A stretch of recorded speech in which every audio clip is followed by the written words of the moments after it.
already putting feelers out to their people to say, hey, I know this is coming out. Do you have anybody in mind? That's what the hidden job market is now.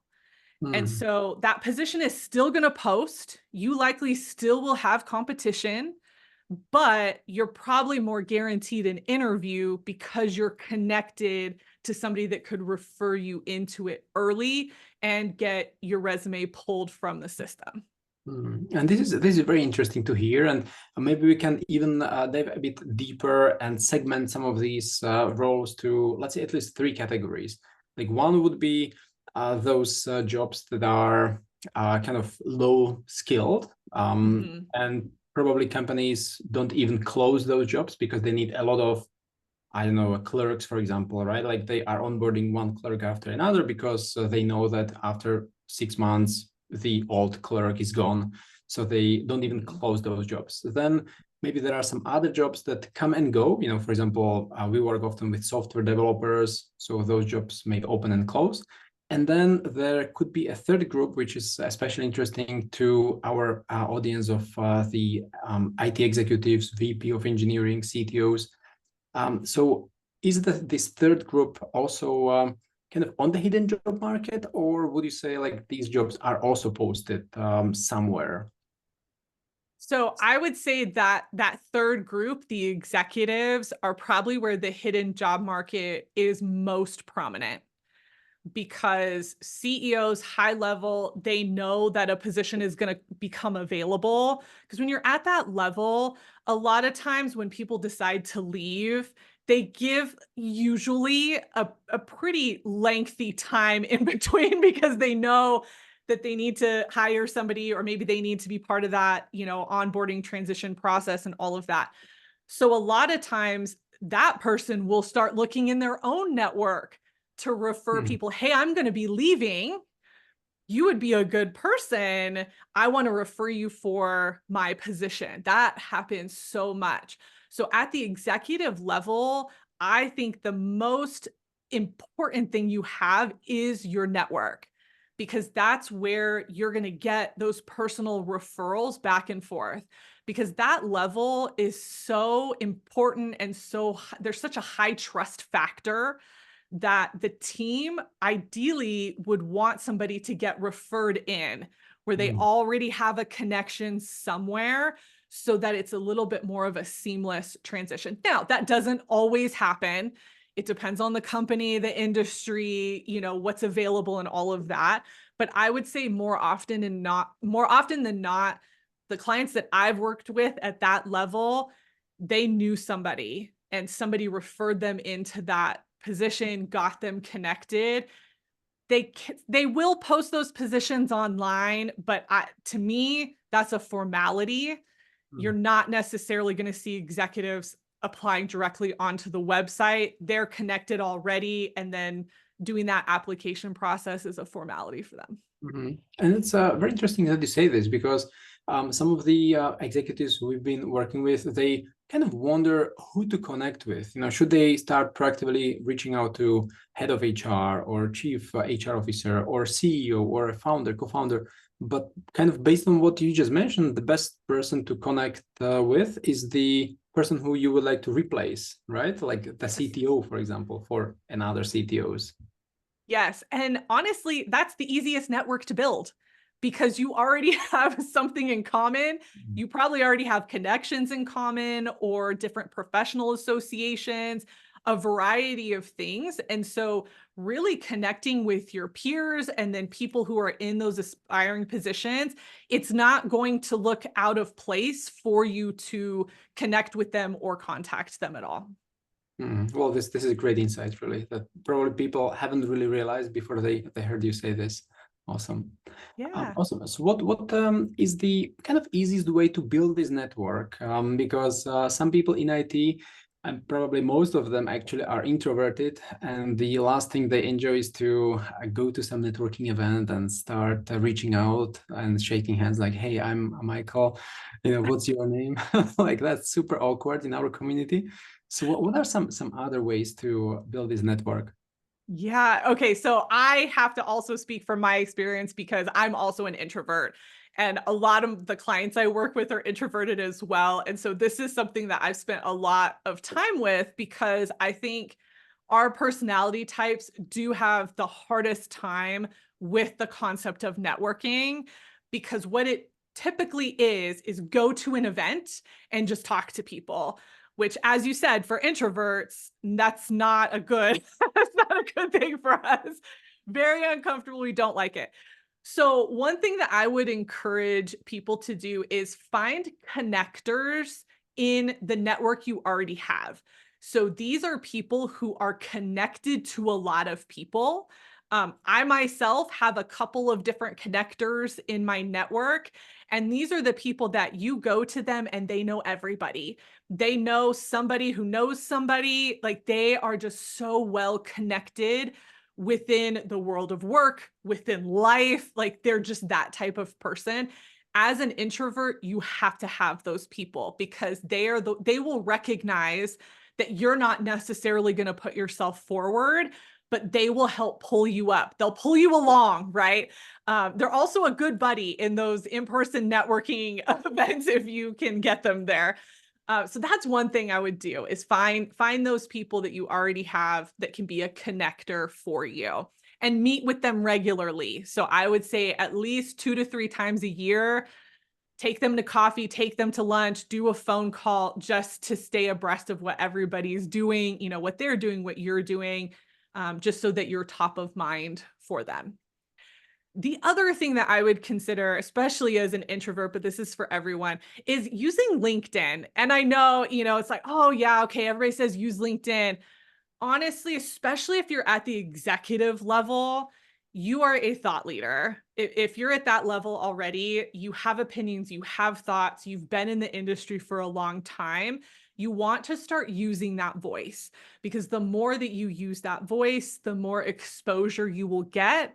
And that's when you start getting not only an inbound network, so people connecting with you, but you get those inbound opportunities. So you're not having to go out and search for them. People are coming to you because they're seeing what you're posting. They're seeing, what you're putting out there, your opinions, your thoughts, and that's what they're looking for their next position. So should they then reach out to people outside of their network, let's say second connections or third connections, people who are in different cities, countries even, because these days in IT they work remotely anyway in most cases, or should Yeah. they focus on events that are happening in the city where they live? What strategy would you recommend? So I think at this point, connecting with people who are in your field, regardless of location, is a win. And to your point, our world is so much smaller now because of things like LinkedIn, because of social media, that you have no idea. You could connect with somebody halfway across the world and they know somebody that or maybe they went to school with somebody, or you just never know what that connection is going to be.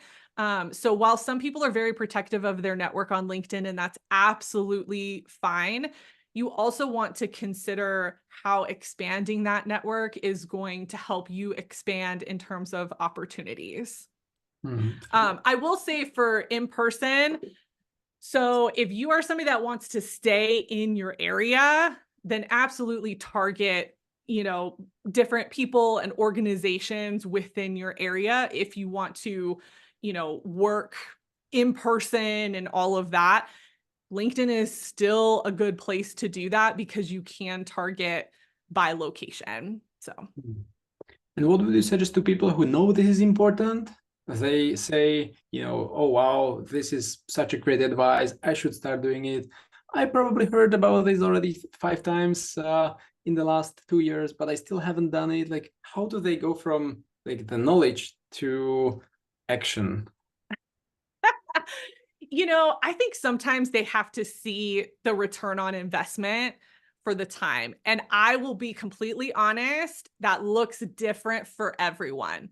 Because if you're on LinkedIn and you have 100 followers, your network really isn't that broad yet. So it's going to take you some time to build that up. But once you get to a certain point, you will start to see those opportunities come to you. I can tell you, so I've lived on LinkedIn as a professional, so somebody who was working for another company, and I've lived on it as a business owner. In both scenarios, when I was posting regularly, my profile was up to date and I was active, commenting and all of that. I was getting opportunities. I was getting opportunities for things that I didn't even consider, but they saw something in me.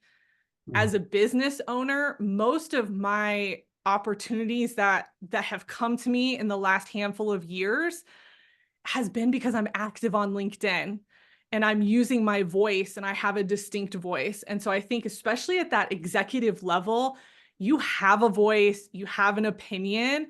And when you put that out there, people will gravitate to it, but it takes time and it does take consistency. So you might not see it right away, but I guarantee long term, you will see that impact. This is very interesting that you say this. We were discussing a similar topic with one of my friends who also is posting a lot, but she's not getting those business opportunities just yet.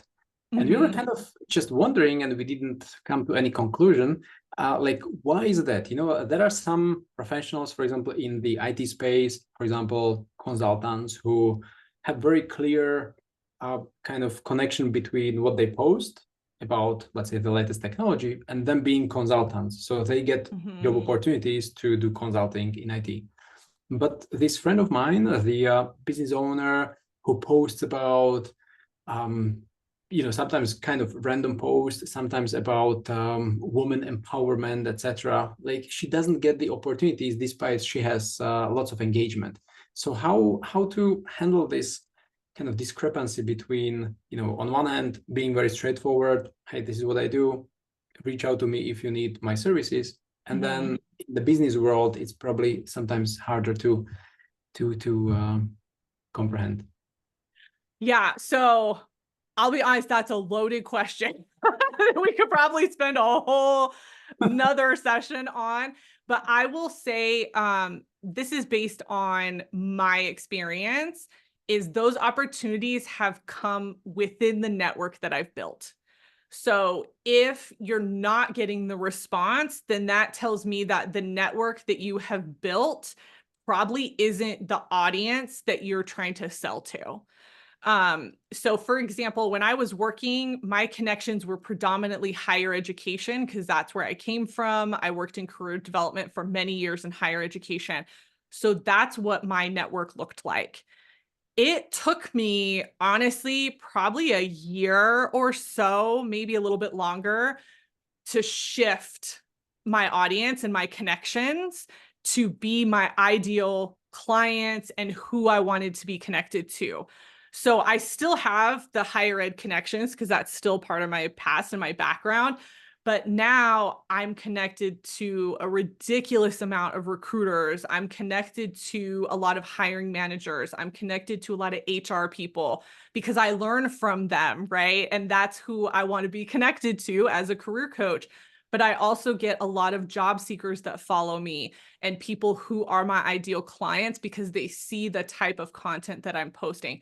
So that is a shift that likely needs to happen. And so when we're talking about engagement, we have to think about posting things on LinkedIn that maybe don't always make us comfortable because it's a little bit outside of our zone of what we want to do, but it gets the engagement and it gets the inbound connections. Mhm. So one post that I do now a couple times a year is I highlight recruiters in my network. And a lot of times it's people I know personally or have spoken to, and I watch their content. So they're very active on LinkedIn. And those posts get me a ridiculous amount of inbound connections of people that I want to be connected to.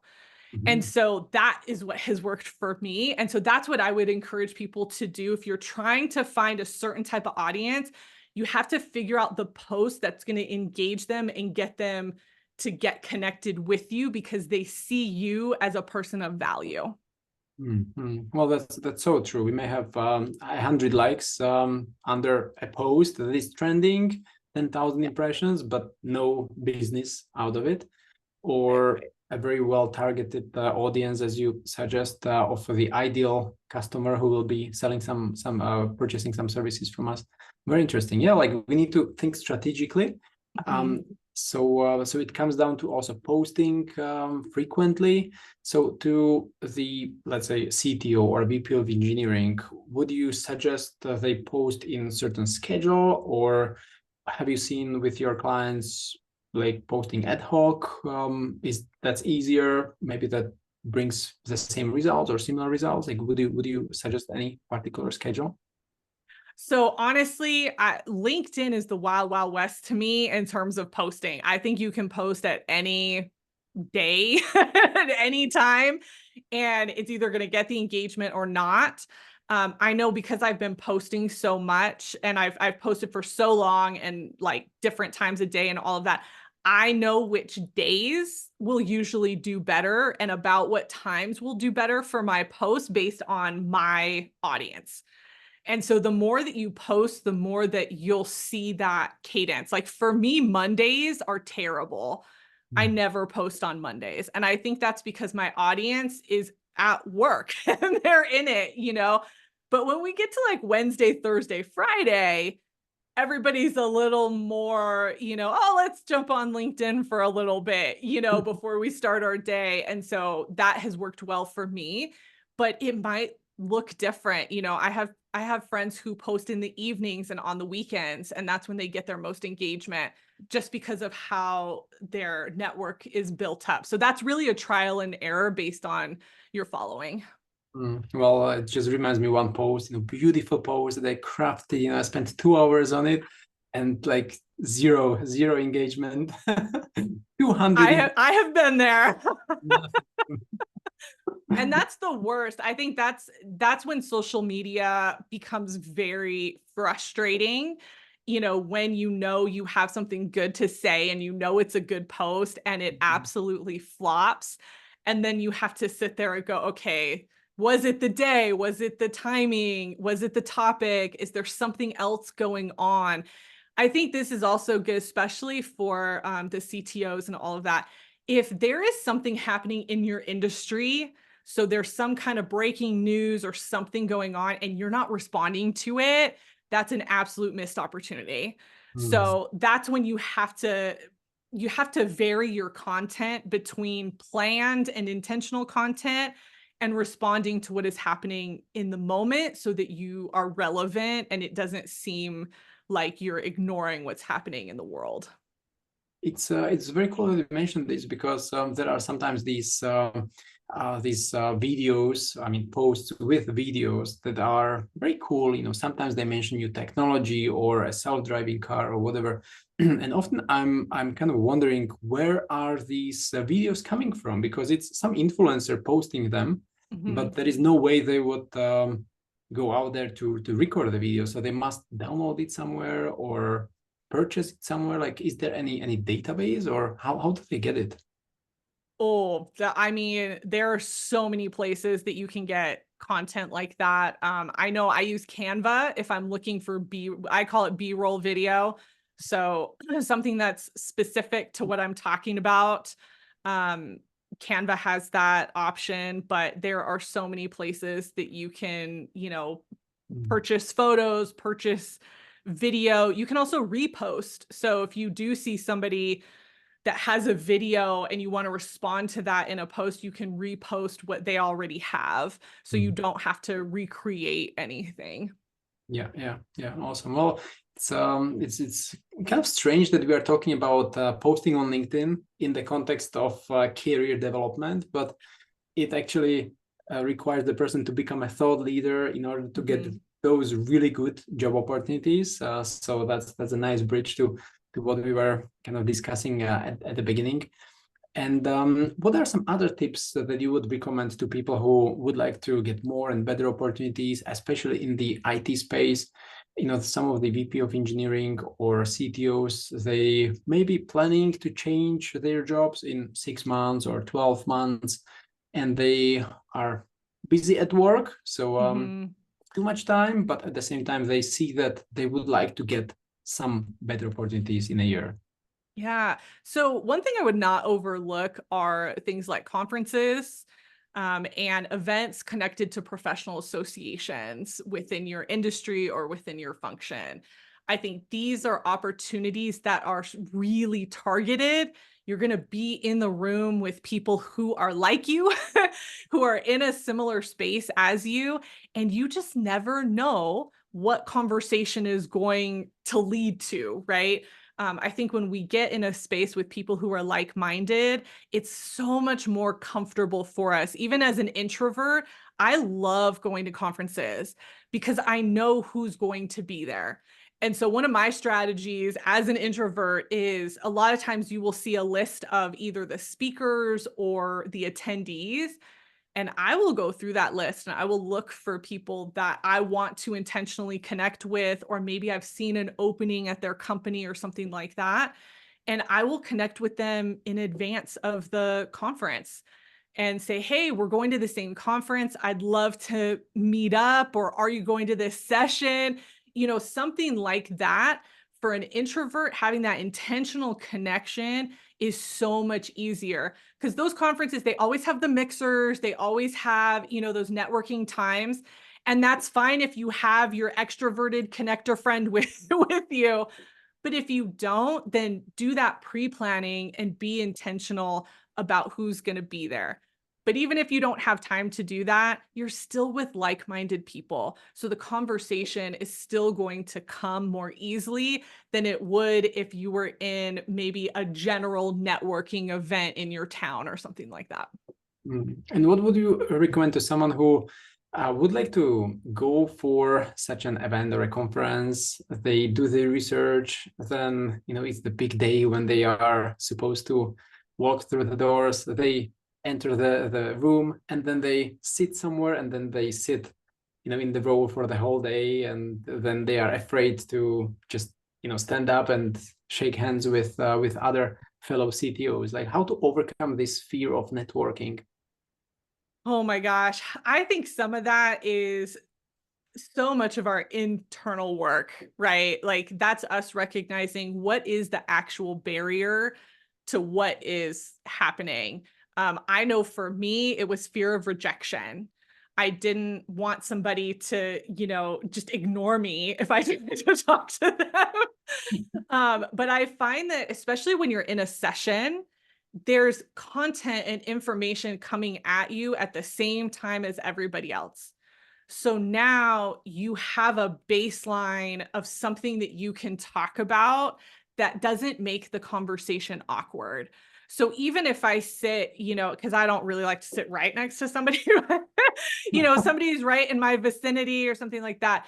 If we have a break or right at the end and maybe they're by themselves, I might say something like, hey, what did you think about that? That was really interesting. I think that's such an easy way to have low stakes in a conversation because there's already so much in common happening around us, right? And actually, you made me think of something else with conferences. And I actually did this early in my career because I liked going to conferences, but I didn't like the networking part of it. And one of the things that I did was I started presenting at conferences. And so if that's something that you enjoy or you have topics or things that you want to talk about and share for conferences, I highly recommend doing that because you will get so many inbound connections. People will come up to you after the conference, they will connect with you after. Like it's the easiest way to network without having to put yourself out there because they've already heard you speak, they already know who you are, and it just takes away a lot of that nervousness that you might have. That's a great advice. Start presenting. That also helps to build the credibility and the thought leadership. Awesome, awesome. And now with the recent advancements of AI, the generative AI, and now ChatGPT released this version 4.0, or that's the one that you can speak to and then it responds back. So, like, do you see people interacting more with each other? Like, would you say that the people will still go to meet other people on a conference? And will they push themselves out of the comfort zone, or would you say like these introverts will become even more introverted and they will start using the artificial intelligence to connect with each other? I personally, I don't think we're quite there yet where it's going to take over. I mean, I see it. I see it happening. I see where it's going. But I think there are so many of us that are still wanting, even though we are more introverted, we still want that connection with people. And I don't see the AI changing that yet. But I don't know. I think it's so interesting to see how it is going to change the world of work and things like networking and conferences and all of that when there's so much of this technology. But I will say, I feel like, and I mean, all the CTOs listening to this might disagree with me, but I feel like we're still in the very early stages of this, where even though like I see a lot of it and I know a lot of it because I'm a career coach and I need to stay abreast of technologies, the people that I'm in life with like have no idea and they do not care about AI. So that tells me that those of us that need to know about it and who are in it, we know about it and we're seeing it unfold very quickly. Mhm. But the people that it's not touching, it is not touching. Like they are so disconnected from that. And so that tells me that I think it's still going to be some time before society really accepts what AI means and looks like across the board. Yeah, yeah, that actually reminds me that ChatGPT has already been released 1.5 years ago, and Yes. still a lot of people don't use it. And I'm Mm-mm. always just blown away, like, how come you are still not using it after 1.5 years? So it will probably take another 2, 3 years to adopt. I think so. I think people are always hesitant with technology they don't know and they don't understand. So I think it will be probably still another couple of years before the general public starts to really embrace it and see how they can use it. Yeah, yeah, and probably our children will be the first ones to use it, and then there will be Absolutely. no way back. Yes. At home, silent, in the evening, chatting with each other. I guess that's already happening, just not with AI. Yeah, I'll tell you, my son is 6.5-ish, and his ability to use computers and technology is wild. Like he figured out at, I want to say about 3 or 4, he figured out voice to text Mhm. on my phone, on the computer, all of that. And so now, as we're teaching him how to spell, he's like, why do I need to learn how to spell when I can just use voice to text and it's going to write it for me? And so now we have to have that conversation, which generations before us did not have to have. Yeah. So, yeah, I definitely think probably Gen Alpha is going to be the ones that really embrace it and grow up with it. And so that'll Mhm. be really interesting to see then how it impacts the world of work once they get there. Yeah, yeah, awesome. Well, on this enthusiastic note, is there anything that you would recommend, as a last advice to people who are on the job market? They are now looking for some maybe quick wins, not like those people Mhm. who I mentioned, like looking 6 months or 12 months ahead, but people who are there, maybe they lost their jobs and they are wondering, like, what do I do next? Like, how can I get some quick win quickly? Yeah, so I would say make sure you're tailoring your materials. I think that's the biggest gap that I see for most professionals who are applying. They have one resume for everything that they apply to, and it's likely not tailored enough to the different job families that they might be applying for. And so just taking a little extra time to do more tailoring for the job family, I think would actually help most people, and making sure that they've got results, especially if you're in the IT space. You all have results for days on the things that you have done. So make sure that you're incorporating that into your statements. Awesome. That's a good one. Like personalization in job search. It's like in Mm-hmm. marketing, right? Awesome. Mm-hmm. Yeah. Cool. And where can people connect with you if they would like to reach out and connect with you? Yeah. So you can find me on LinkedIn. I'm very